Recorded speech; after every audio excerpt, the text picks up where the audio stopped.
now recording. My leadership model. Objectives. So we're going to go through a visual interpretation, components of the model, the meaning behind it, and then now what? So my model, it actually was inspired by my visual interpretation first, is what I drew in class. And so there it is. Then we had some color. And so I developed a transformational caring leadership model. That's the name of it. There are 4 components to my model: a growth mindset, empathy, polarity thinking, and courage and grit. And here's my model. As you can see, the center of the model is my core, which I discussed last week.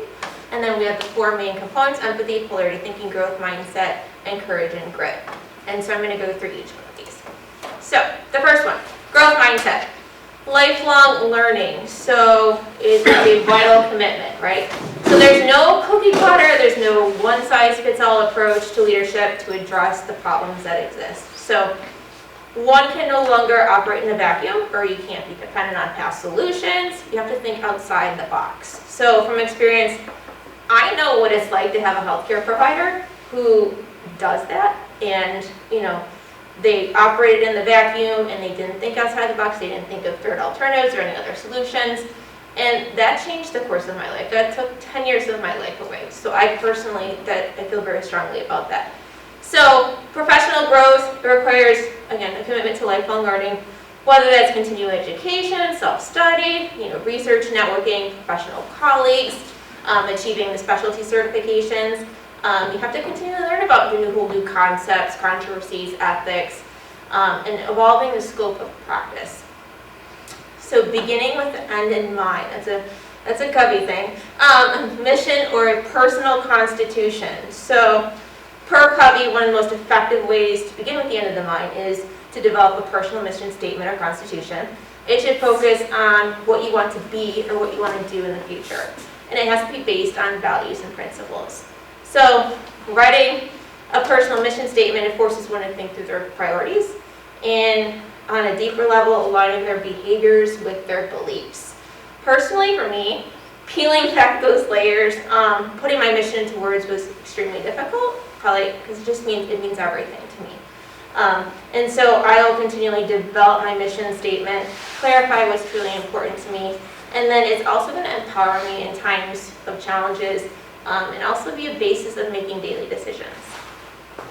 So, embracing deep change. So I have here, go within oneself to dissolve old forms and morph, rebuild, and evolve. So growth is a process, and I used this quote in my last class that I came up with. You can only fly once you're able to give up the safety of your cocoon. So to bring change in others and in organizations, we have to risk change ourselves. So we have to model the way, we have to lead through transformation, and in essence, we have to be the butterfly. And with self-awareness, I can discover scripts that are incongruent with my own values, and then I can utilize my imagination and creativity to write new ones. So that's what re-scripting is, in search for meaning and direction. And then maps or scripts that we used in the past, well, it may be of limited value, obviously, if we're entering new or unknown territory.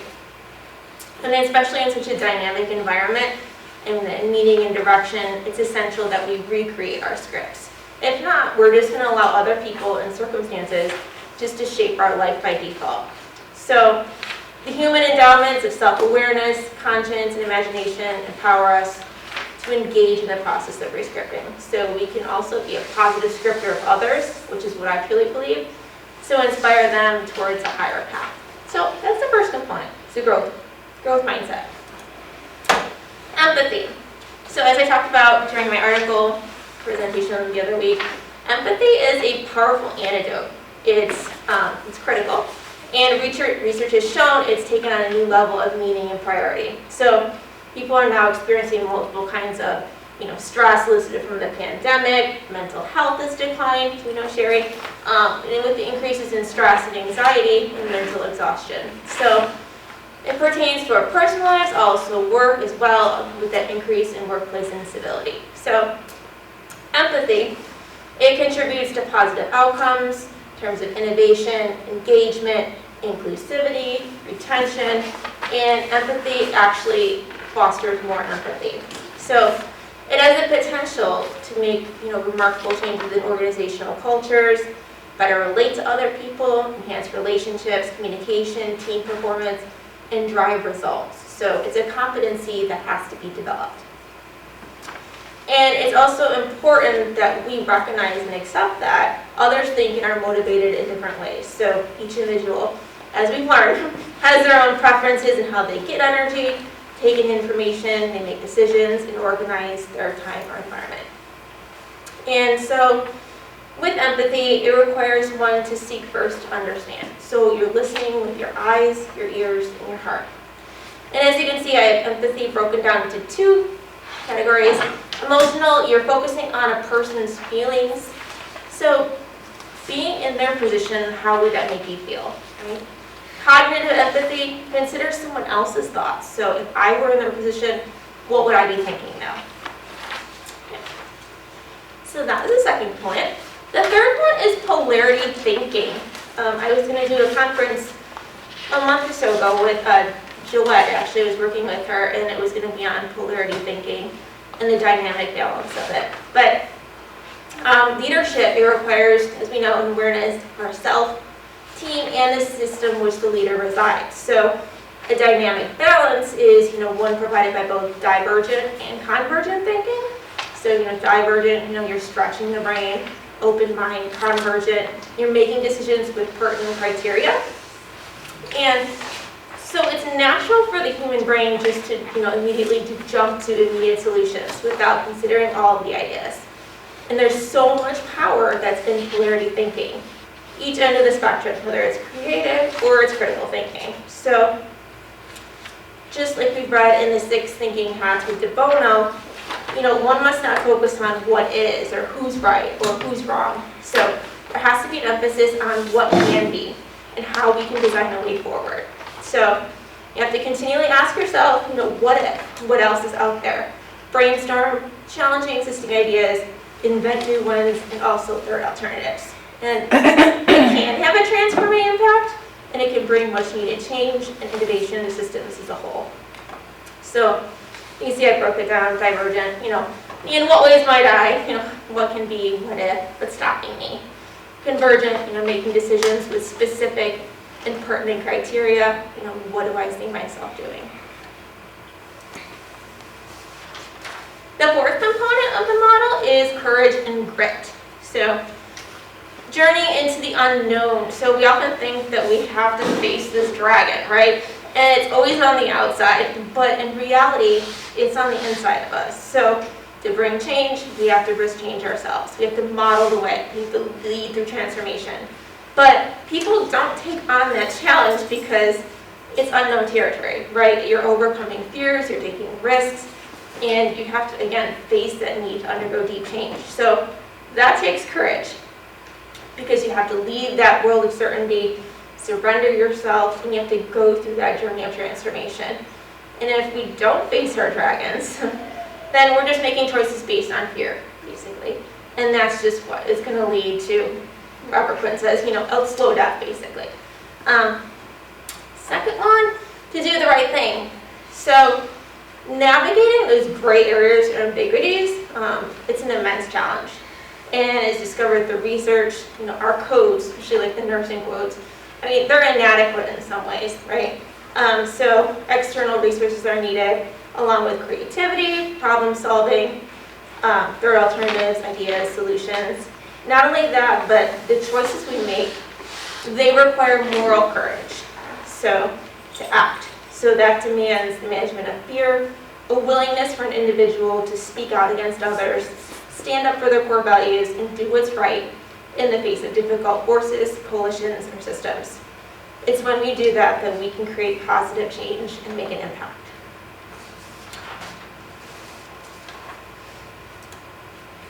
So now what? So now I have this beautiful leadership model. What am I going to do with it, right? I'm going to use it to create positive change, to make a difference and an impact in our community, organizations, and in the lives of others. and to fulfill my mission. Perfect. Any questions?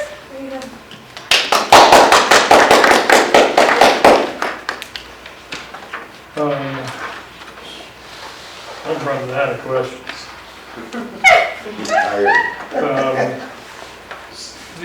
I mean, you have that picture behind you that you've Yes, created. that was, yes, my inspiration.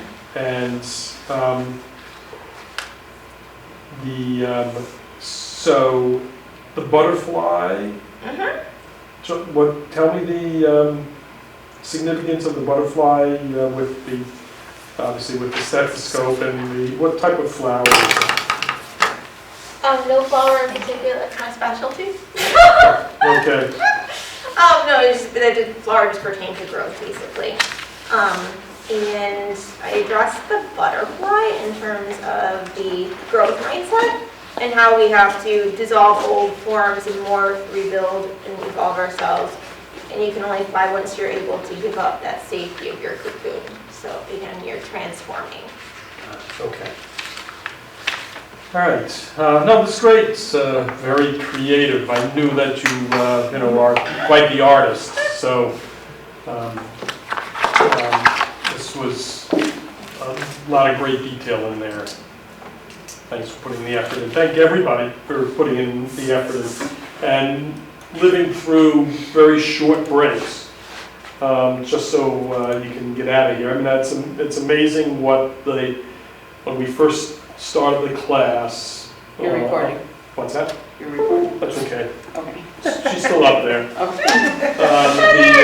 So you get the whole thing. This is all going to be on Christina's. She would blackmail you.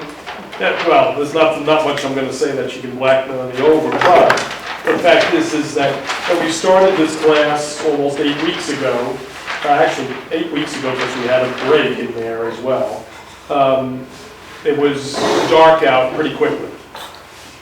And here, we were after 8 o'clock, and it was still some light in the sky. And it gives you a sense of that feeling of being a long period of time, just 8 weeks, where we look out the window and it changes dramatically over 8 weeks when the lights went out outside, type of thing. As always, it's fascinating to sit here and sort of manage this effort. It's not like I'm doing any presenting other than here and there. It's the work you guys do has actually inspired the way I teach one of my classes that you did, where the students have to do the work themselves based on what I'm asking them to do. Here, this has always been what the students have had to do, and I found that this format is best for everybody. You don't have to listen to me lecture. Instead, you're engaging each other and me in your work lives and your future, which is great. Starting route to Hotel Ave Poutine and There you go, all right. You're already heading for Poutine? Also on the video. Can you tell us the